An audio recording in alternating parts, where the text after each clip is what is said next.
السلام عليكم ورحمة الله وبركاته. المام رموا شما كم جبتار كفوني أنا ذاك الدنيا الحمد لله. سرب نراج في ورج رات ما كيس نراج في نجرا ما أقول قبل يورو سرب نراج هم بس لا أنا من تدبر ستراته سنت تدبر سال نجيب تاني فيسبوك ودك تبرس يا ده تكو تكاوان دام مدون كبا كاسرن جولي ولو تيفس دام سجهواني ممكن كبا إدمي كومين بايدو Roro waa'ee akkas daangaa nuti darbee nutti hammataa irraas waan dubbatuun qaba. Kanaafuu dabarsaa maal taatan sila? Uummata Oromoo kun hanga yoom akkuma kanatti isin jedhee nama laala? Hanga yoom of baran jedhe? Wallaahi ajaa'iba qabdin. Hanga yoom namni wal tuffateetu muta. Kanumaan immoo nama sagalee nu ta'uu dhabne Oromoon nurraa baqatee jedhan. Garuu immoo yeroo namni ilmi Oromoo tokko sagalee ta'uudhaaf gara yookaan feesbuuk isaarra waa maxxanse yookaan liivii dhufee dabarsuun hin jiru san jedhanii nama laalanii deeman. Kanaaf warra dhugaa walitti himna. Laayivii kan kokona sheer godhaatii hiriyoota sin jala jiru. Ana jala namoonni baay'een hin jiru beektanii feesbuukan kan raafatamee illee feesbuuka dhiisee jiru waan ta'eef. Feesbuukan kiyya waan raafatamee jiruuf sheer godhaatii warroonni feesbuuka hordoftoota baay'ee qabdan biraan nagaa hayyoota Oromootis ta'ee kaasatan ijoollee walloodha warri sooshaal miidiyaa kana fayyadamaa jirtan. Warri Facebook fayyadamaa jirtan hanga TikTokidha share godhaa ila amma wanni kun maal agarsiisa la quba oggaasin laade kana afur ofitti garagalchee jira jechuudha. Kanaaf isanu garagale kanarraa dura dubbannee achi booda dabarraa share gootanii silaalaan jira sheeka sirba cufaa jinni sirba cufeen jira share godhaa dafaati wallahi amma taanaa suguma dhabdanii bara wifi bichuun takka qabala takka teessa jira wallahi dafaa shabakaan qabu.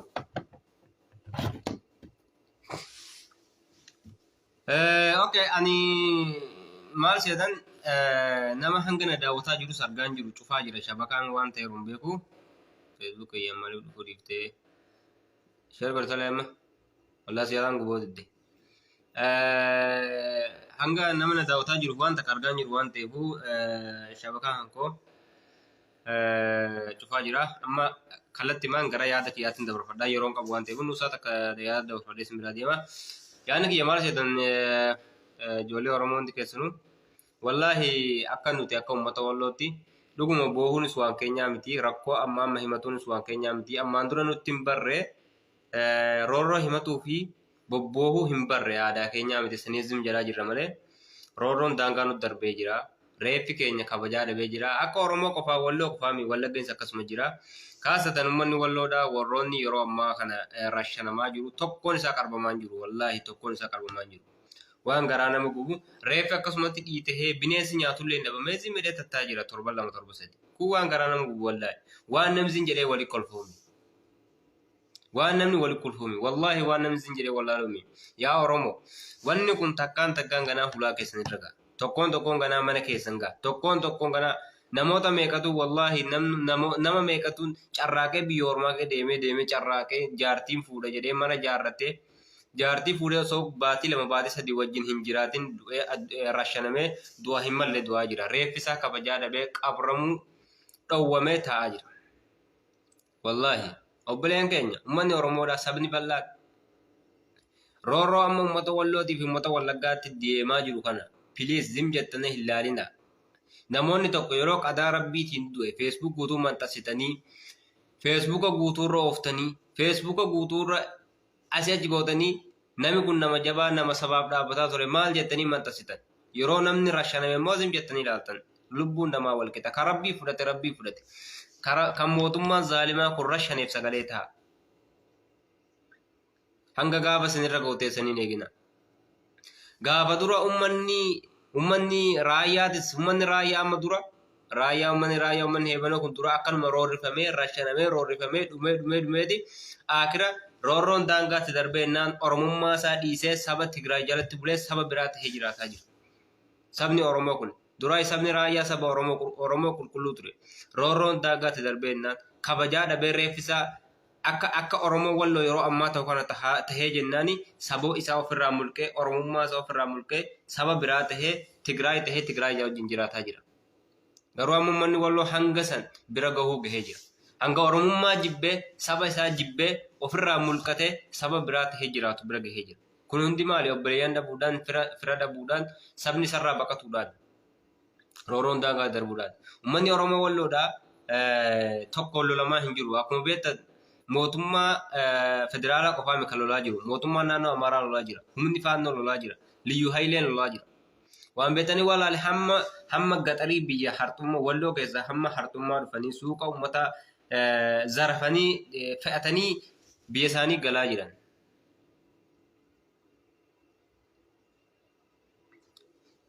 Kana jechuun amma manni deengaddaa caffaa fi hartummaa fi qorii keessaa walitti qabamee manni dhaa keessaa guuramee rashaname hanga nama 30 suni hanga ammaa reeffi isaanii hin qarbamne jechuun ummanni Oromoo hundi du'eera jechuudha. So ummanni wallootis immoo reeffa akkana ajaahee dhiibba kokee aduun akkana godhe kana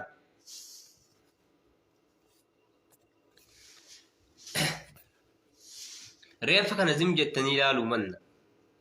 Osoo lagni waliigale yoo dhumte hundi dhumuu wayya boodu wanni kun sin balleessa wallahi ummata walloo ni balleessa cubbuu reeffa ummata kana ummata islaamaa yeroo reeffi isaanii akkana ta'u yeroo nama qarbu dhabee olomaayin eessa jiru olomaayin Oromoodha eessa jiru ustaazonni eessa jiru sheekonni yeroo reeffi islaamaa kan ta'e rabbiin subhaanahu wa ta'ala ilma namaadhaa kabajaa itti uumeeti kan kalqe ilmuma namaa kana waan nama ta'e kiristaana maal hin jenne kabajaa godhee ulfina itti kennee waa hundaa oli caalchisee kalqe ilma namaa.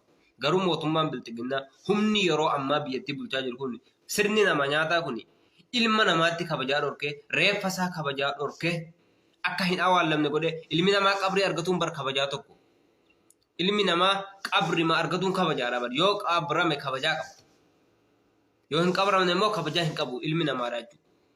Mootummaan yeroo ammaa biyya bulchaa jiru kun sirni nama nyaataa kun akka ummanni muslimaa ummanni Oromoodhaa hin qabramne dhorkee namni 7 4 diidekee ta'aa jira. Barka biyya Suudi Arabiyaa keessatti tallaajaa ta'aa ture nu dhibaa ture bar kan ummanni keenya ummanni Oromoo ta'e ummanni Itoophiyaadhaa kan biyya Suudi Arabiyaa keessatti yoo du'e reeffa akka hin awwaalamne tallaajaa keessa ta'aa tures hanguma kana nu gubaa ture. Garuu biyya ofii keessatti lafa abbaa isaa irratti qabeenya isaa irratti qabrii dhabee yeroo ilmi namaa akkanatti reeffisaa ajaa'ee bokoke wallahi baay'ee nama gaddisiisa. Ganaa reeffi ummata kanaa ganaa dhiigi ummata kanaa ganaa Itoophiyaa balleessa. Kaasatan ustaazotiin biyya Itoophiyaadhaa eessa jirtu mee ustaazotiin Oromoodha. Yeroo biyyi tokko rakkate gargaarsaaf boochan. Yeroo rabbiin bonaan qabe gargaarsa ummataatiin boochan jechuun ummataa kaaftanii. Garuu yeroo ummatichi dhume hoo maaliif reeffasaa kaasuus hin qabe. Osoo olomaa'in biyya Itoophiyaadhaan walii galee waan kana mootummaadhaan qabee waan kana ni kaafne jee waan kana hin dhorku. Har'a qotee bulaatti hin taphatamu yeroo kana. Qotee bulaan walloo siyaasa hin beeku. Waan dhufe ofirraa deebisuu malee siyaasa hin beeku.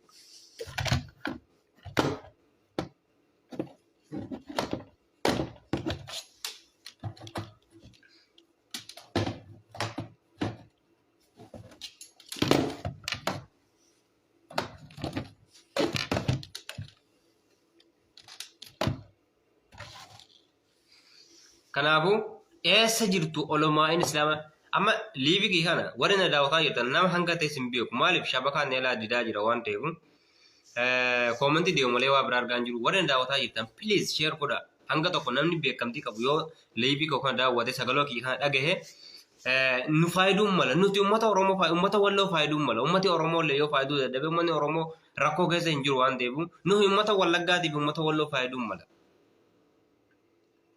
Ummanni baateedhaa deengata akkasitti jumalaan dhume suni waa takka malee shamara takkaan ka'eeti ganda tokko guutuu keessatti gaddi gale. Hanga yoom roorrifama ummatummaan kun sabni xiqqoo ture hanga yoom humna hangana roorrifama. Maaliif obboleeyyan dhabne maaliif fira dhabne kunummaa maaf na dhiban.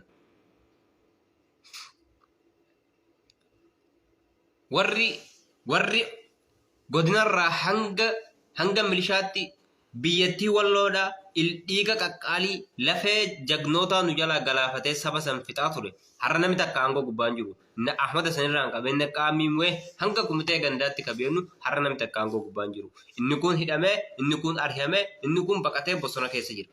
Kana jechuun mootummaan kun sitti faayidamee sirni nafxanyaa kun sitti faayidamee si gata malee bu'aa siin qabu. Isinoo maaliif saba kanaaf hin dhaabbanne? Maaliif lubbuu tana sodaattan? Lubbuun ni du'ooti. Du'otus kunoo akkana kunoo kabajaa dhabdi. Lubbuun ilma namaa kabajaa hin qabdu. Biyya Itoophiyaa keessatti yoo du'otes qabriin argattu, yoo du'uu dhabdes kabajaa hin qabdu. Biyya Walloo kaasatan biyya Oromiyaa keessatti, Walloos ta'ee biyyuma Oromoo keessatti. Har'a kan rasaasaan gubataa jiru, kan rashanamaa jiru, kan reeffi awwaala dhabee ta'aa jiru uummata Wallootiif Wallaggaa qofa. Garuu Oromoon kutaan 9 adabatee ta'aa jira. Waa'ee isaaniitis ni deebina. Har'a wallaahi waa takkanneessu dubbatuuf hin taa'eera. Maaliif? Namni tokko yookaan garaan gubatee waan godhabe gadi ba'ee baafata. Eenyutti baafata? Saba isaa baafata. Anis maaliin qaba isin malee jechuudha. Saba koo malee waan hin qabneef gadi ba'ee hin baafadha. Garuu gadi ba'ee baafadhuun kiyya kuni kan bu'aa naaf qabu yoo isin naaf dabarsitanii saba bal'aa biraan naaf geessan malee sabi ana jala jiru xiqqoodha.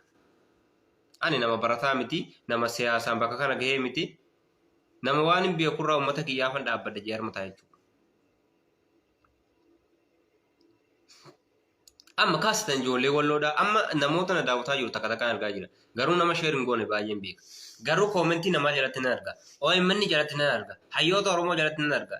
Nuti Oromoo Walloo nama sagalee nuuf ta'u dhabne, nama nuuf cinaa dhaabbatu dhabne. Mee sagalee maal isin ta'a namni Rabbii keessa sodaadha. Isinuu nama sagalee isin ta'u cinaa dhaabbatan jirtanii. Isiniin kun of tuffattanii nama jalaa yaa'aa jirtanii. Namni akkamiin sagalee isin ta'a kooyi.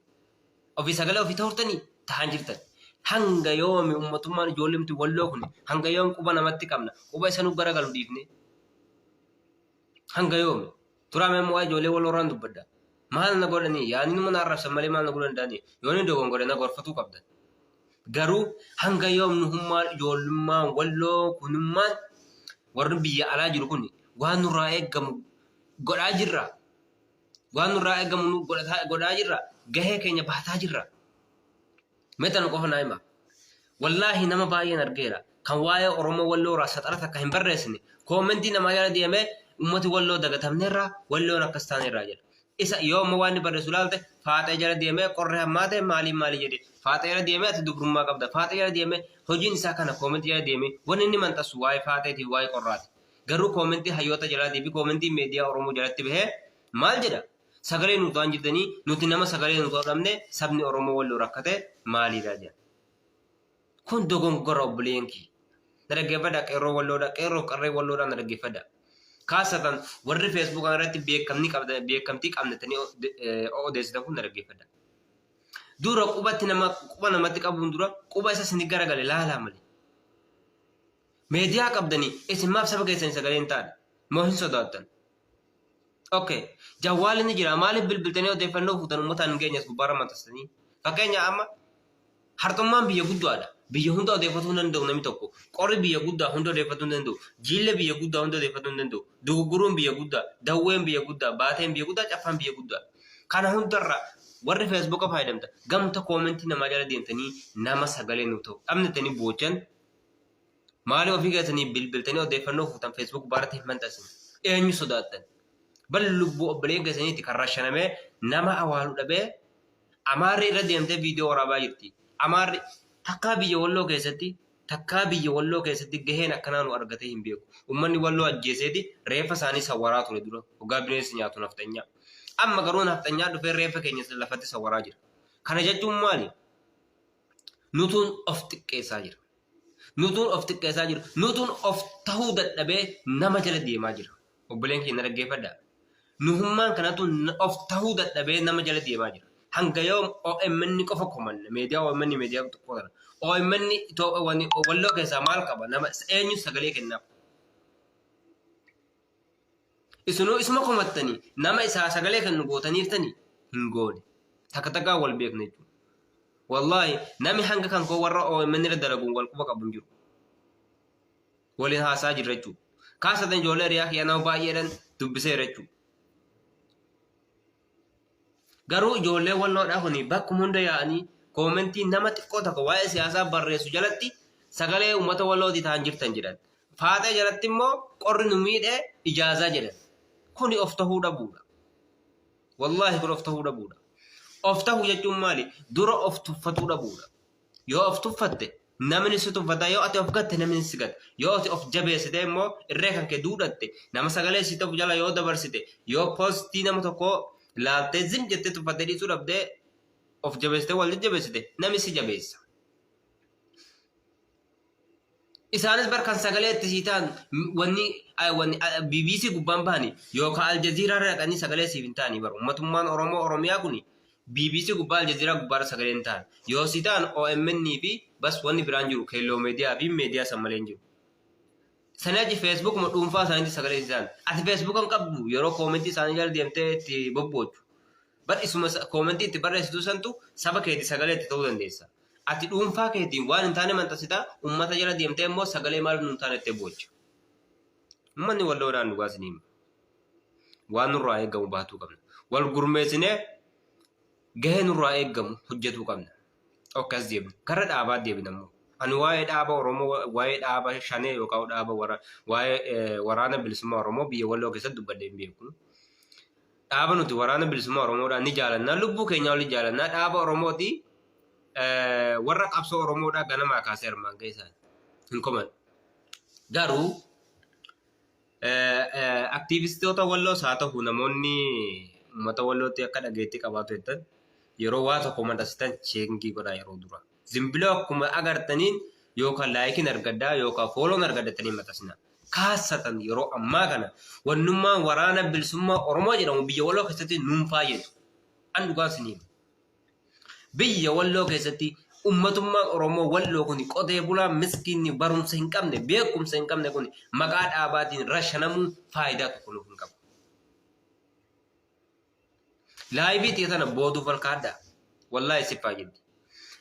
Warri dhaaba waraana bilisummaa Oromootis maqaa walloo keessa biyya walloo keessatti jiraatuun isaa rakkoo hin qabu. Garuu warri isa jalaa waa gabaasu meediyaas ta'e jechuudha. Aktivistoota ta'e warra uummata wallootti sagalee ta'us ta'e walloo keessatti waraanni bilisummaa Oromoo injifannoo akka madda nageenyaa deengate doongora guddaa doongora. Akka akkasitti kana jechuun maal jechuudha uummata basaasu qotee bulaa basaasu jechuudha. Har'a uummanni biltiginnaa uummanni naftanyaa kun maraatee jira. Dhiiga ilmaan Oromoo walloo dhuguudhaaf jooraa jira. Dhuguudhaaf jooraa jira jechuun halkanii guyyaa dhiiguma kana dhunnadee carraaqaa jira. Isin immoo yeroo waraanni bilisummaa Oromoo asitti injifannoo galmeesse achitti dawweetti injifannoo galmeesse baateetti injifannoo galmeesse asitti injifannoo galmeesse yeroo jettanii odeessitan kana maal godhaa jirtan kaabinee bakka isaan jiran himaa jirtan har'a waraanni bilisummaa Oromootuni nama 60-70 hin caaltu makkalaakaayaan isaan loluu dhaqu makiinaa 20 meeqa amma deengada uummata baateedha ganda takkatti makkalaakaaya 20 makiinaa 27 oli makkalaakaayaan itti dhangalaasamee uummata nagaa irratti dhukaasa banee nama meeqa kaffite makiinaa 27 oli. Kun hundi maaliin kee mucaa shamara takkatuun waraana bilisummaa Oromoo keessaa ganda sandaqe. Sababa mucaa shamara takkaatiin makiinaan 27 oli gandatti sanii dhangalaasamee uummata akkas godhe. Ammaan booda maqumaa dhaaba waraana bilisummaa Oromootiin qotee bulaan walloo dhumuu hin qabu. Kuni waan hundi keenya fudhatuu qabna. Obboleen keenya waliin gowwomsinu. Yeroo waan akkanaa dubbanne ilmaan milishaatii fi biltiginnaa waliin jedhuu hin qabne. Har'a kan dhumaa jiru uummata qotee bulaadha. Uummata waa ta'u uummata nagahaa. Maaliif? Nama nuuf dirmatu argataa hin jirru jechuudha. Kanaaf dhaabni waraana bilisummaa Oromootis isaan yoo danda'an wal jaaranii humna isaanii jabeeffatanii biyyatti cabsanii naannoo Amaaraa jalaa nu baasuu hin danda'an. Achirratti haa hojjetanii malee immoo warri nuti immoo isaan jalaa gabaasnu waraanni bakka kanaatti hartummaatti nama ganaa booji'ee akkas godhee dawweetti maali jedhee wanni kana gabaasa Facebook gubbaatti yoo mul'ate dogongora guddaadha. Kana jechuun qotee bulaa uummata waa hin beekne uummata siyaasarraa bilisa qalmaaf qopheessuu jechuudha. Kuni wallaahi waan sinii galuu qabudha. Amma waa'ee Oromoo bal'aatti yoo as deebine Oromoo wallootis komadee Oromoo bal'aa komatu hundeessu. Nuti akka Oromoo wallootii fi akka jiraattota uummata Wallaggaatti uummata Oromoorraa waan barbaachisu argataa hin jiru. Gaafa uummanni Oromoo walloodhaa waan nagaa hojjete uummata sashaaduu yookaan goota keenya jedhanii faarsuu qofti bu'aa hin qabu. Kan bu'aa qabu gaafa isaan rakkatan cinaa dhaabbatu. Gaafa dheengadda uummanni Amaaraadhaa waggaa tokko dura uummata Tigraayidhaa rashanee akkas godhe san ana mataa koorraan qabee viidiyoo san poosti godheen jira. Namummaan Oromoo ta'ee sooshaal miidiyaa fayyadamu namni waa san poostiin godheen hin jiru. Dhugaan sinii mani. Namummaan uummata Tigraay saniif sagalee hin ta'in hin jiru. Har'a uummati Oromoo Walloodhaa Dawwee keessatti dheengadda nama 17 rashaname, Caffaa keessatti nama 30 bira rashaname, gara Kamisee olii gara Harbuu kanatti nama 40 rashaname, warra kanaaf namummaan sagalee ta'aa jiru. Har'a viidiyoon bahaa jira. Mani dheengadda Caffaatti rashaname, gara Jaarraatti rashaname viidiyoon isaa beera. Garuu ani aktiivistoota Oromoo biraa nama waan samman taasise hin argine. Maaliif of hin taane saba keenya maaliif saba keenya faayyanne? Maaliif uummata keenya hin faayyanne? Maaliif nama biraa faayyanne? Maaliif saba biraatti sagalee taana? Maaliif of kana? Maaliif of jibbina? Oromoon kan bilisoomuu danda'u, kan guddatuu danda'u, kan kabajamuu danda'u yoo tokko ta'e qofa. Yoo Walloon yoggaa rashanamu, yoggaa gubatu, Jimmi bira dhaabbate, Arsiin bira dhaabbate, Harargeen bira dhaabbate, Baalee bira dhaabbate, Shawaan bira dhaabbate, Wallaggaan wal bira dhaabbate qofa kan Oromoon kabajaa argatuu danda'u malee yoo gaa'ummanni Oromoo Walloo dhumuuf yoggaa Wallaggaan dhumu inni kun jimaa qamhe, inni kun buna dhuge, inni kun marqaa nyaate, inni kun farshoo dhuge kuni Oromoodhaa bu'aa hin qabu. Tokkummaas hin jiru, bilisoomuufis hin jiru, gabroomuudhaafis immoo aarsaan inni kaffalu akka aarsaan Walloon kaffalaa jiru kuni takka takka hulaasaa irra kun waan hin oolle. Wanni amma Oromoo Walloo kaffalaa jiru kuni tokkoon uummata Oromoo Oromiyaa hunda bira ni gaha. Kana fudhadhaa.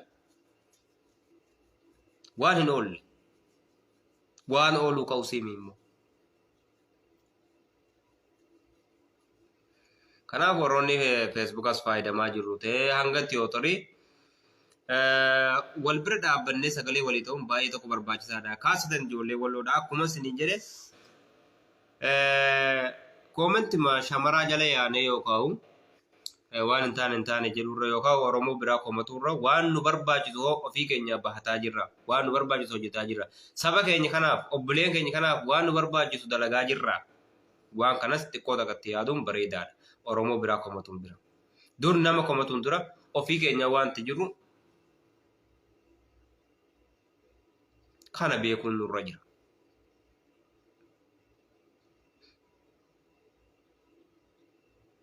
Idimee wal qeequun bu'aan qabu wal beeknee waliif beeknee dalaguun baay'ee barbaachisaadha. Sooshaal miidiyaa kana gubbaarratti. Har'a hireen nuti qabnu wanni biraan jiru kaasatan ijoolleen biyya alaa Suudi Arabiyaa akkasii kuni wanni nuti saba keenyaaf godhuu dandeenyu yoo jiraate saba keenya jalaa sheer goonee sagalee waliif ta'uu qofa malee akka uummata biyya alaa hiriira baanee addunyaatti dhageeffachiisuu hin dandeenyu. Garuu yoo nuti wal jalaa sheer goone hayyoonni Oromoo argan. Hayyoonni Oromoodhaa immoo yoo nuti sheer wal jalaa goone sabi biraadhaa arga sabi biraa sun hayyoota biraa ga'uu danda'a. Hayyoonni Oromoodhaa immoo addunyaatti nuuf dhageessuu danda'a. Haala saniin xiqqoo takka bu'aa buusuu dandeenya. Yoo nuti yeroo akkasumatti wallaalle yoo nuti uummatuma Oromoo hayyootuma Oromoo kutaa biraa yoo nuti komanne bu'aan tokko argamu hin jiru. Ofii keenya waan agarre mantasaa sabni Oromoon biraadhaa akkamitti waan keenya nu hin mantasine yoo jenne kuni wallaaluma guddaadha. Kuni wallaaluma guddaadha. Kan nu fayyadu yoo ofii keenya dura sagalee taane saba biraa immoo wal jalaa dabarsinee sabni biraa argee nuuf tahe hin ta'a. Garuu cubbuun Walloo fi Wallaggaa keessatti dalagamaa jiru kuni osoo oolee hin bulin akka Oromoo hunda bira ga'u kana qalbii mataa kan beekadhaa rafa. Sagalee waliif taa'u. Namni kan biyya alaa keessa deemu dalagatee of jijjiirree biyya gallee jaartii fuunee gabrummaa jalaa baana jechuudhaan. Meeqatummoo biyya ormaa nagee deemee galee fuudhee baatii takka baatii lama wajjin taa'ee rashanamaa jira. Rashanamuu qofti immoo rakkoo hin qabu. Reenfisaa kabajaa dhabee qabrii dhabee bobbokokee dhidhiitee ajaahee sabni lagni irraa wal dhowwee taa'aa jira. Kun immoo baay'inaan shabakaan hin jiru beektanii akka uummata Wallootti uummata biyya kee jirutti yaada keenya ibsatuu hin dandeenye yoo bilbilaan himne malee. Garuu immoo uummatummaan Oromoo Walloo kuni warrumti biyya kee jiraataa jiru kuni yoo reenfa isaa akkanatti ilaalee cubbuun ummata kanaatu ni balleessa maal yoo jettan cubbuu waan nama hin goone hin qabu rabbiin ilma namaa kabajeera waa hunda caalchiseera jaalateera laqad khalaqana al-insaana fi ahsani taqwiim rabbiin quraana keessatti garuu immoo nuti immoo ilmi namaa kun reefi keenya kabajaa dhabee du'aan keenya waa akka hin malle ta'aa jira ummatummaan oromoo walloo kun ka'ee yoo diroon hin dhahamen malleen xaragamee dhumuu qaba malee reenfa sana akkasitti ilaaluun sodaan makalaakaa ilmi namaa akkas ta'uun sirrii miti wallaahi wanni kun sirrii miti lubbuun lama hin dootu takkuma duuti du'anii hobbaafatuu wayyaa reenfa akkasitti arguurra hidimee garaan gubatuurra gaabbiin jiraaturra yoo du'an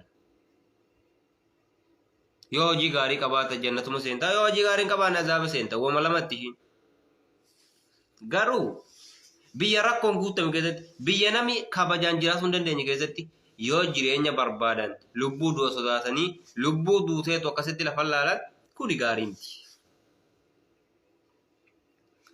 ustaazonni oromoodha sheekonni oromoodha warri biyya kee jirtan yoo dhugaa rabbitti amantan yoo dhugaa rabbiif jecha waa dalagdan deemaati reenfa kana mootummaa qabaati kaasaa lafaa qarbaa ajrii qabdan jannata qabdan bu'aa isiniif qaba ummata biraas kabajaa qabdan mootummaa walquba qabdan ustaazonni sheekonni mootummaa walquba qabdan billahi alaykum muhammad yangata gaafa rasuulli rabbii alayhi salatu wasalam arrabsame ummatummaan wal gurmeesse sheekonni biyya takkaa wal gurmeesse akka waan oromummaa tan hin feene akkuma waan waraana bilisummaa oromoo jibbee rasuulaaf tumsame akkasitti wal gurmeesse halkanii guyyaa akkas wacu suni har'a eessa jira rasuulli rabbi alayhi salatu wasalam bar ummat nuyi bar nuyi gaafa lubbuun jiran jechuu sahaabota bira ta'anii اشتقت إخواني جران أبليك ندوبان دفا جرو كنا ياد جران نهي بانا نيبر ورسول نرجن لبون ديما كنا نهي بانا جتو أبلي ونيك يخنا أبليك يخنا ياد جران اشتقت إخواني جران أبليك يخنا ياد جران أين بانا صحابة ثاني بانا نيبر نهي بانا غرونو دي أبليين إسحاقني ورا رسول ربي عليه الصلاة والسلام نيادتون نورغودا هر ريفي كيني خبجار بيرو كانت بوكوكي أجاهو إذن ما رسول الله تمسدد بالله عليكم رسول الله كانت ناتم ساجي أكانت نافد أبدا جي حالا كانت سنكورسي أكانت كراتني مي أما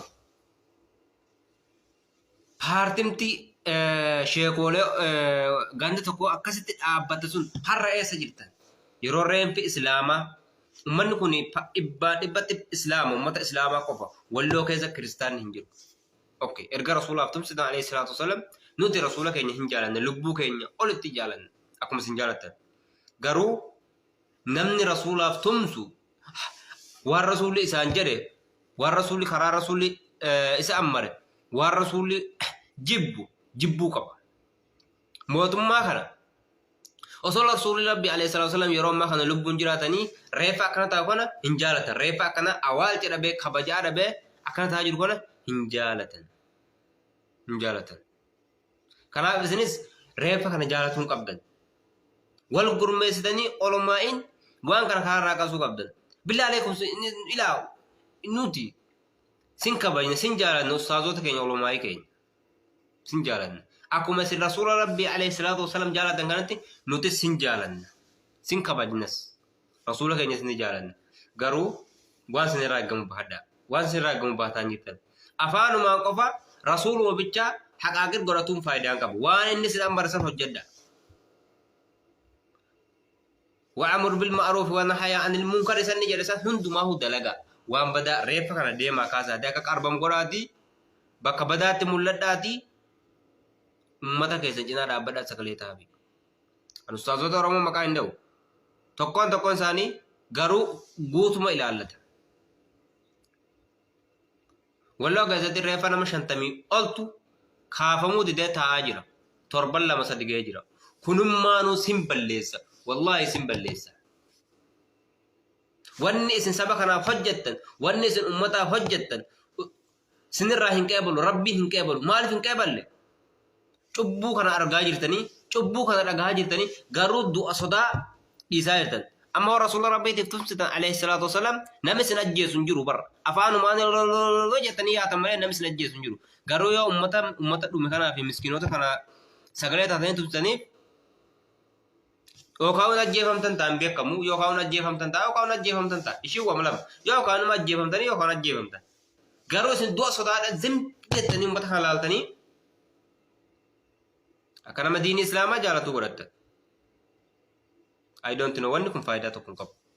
Kan faayidaa qabu bakka islaamni miidhametti wajjin miidhama. Achi booda sobri godha. Bakka islaamni gammachuu qabutti wajjin gammada.